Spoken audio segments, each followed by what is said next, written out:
Shalom, salam sejahtera. Renungan malam seiman berjudul Otoritas Ilahi. Karena aku bukan menerimanya dari manusia dan bukan manusia yang mengajarkannya kepadaku, tetapi aku menerimanya oleh penyataan Yesus Kristus. Galatia 1 ayat 12.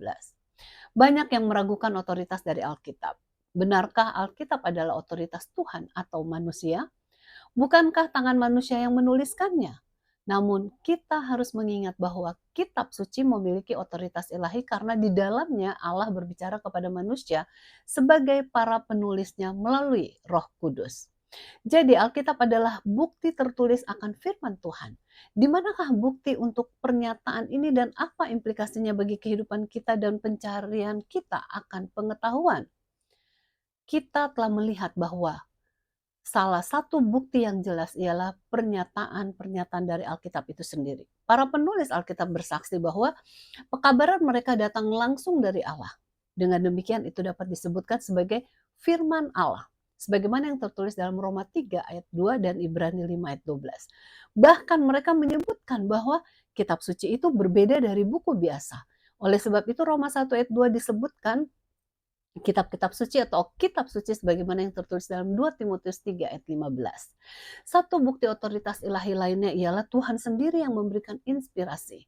Buku Early Writing halaman 220-221 menyatakan bahwa tindakan pengilhaman bukan pada kata-kata manusia atau pengungkapannya, melainkan pada manusia itu sendiri yang di bawah pengaruh Roh Kudus, diilhami dengan buah-buah pikiran.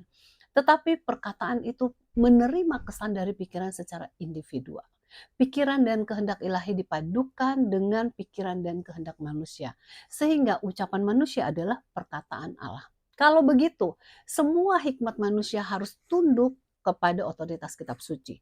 Sebab kebenaran Alkitab adalah norma yang dengannya semua gagasan yang lain harus diuji.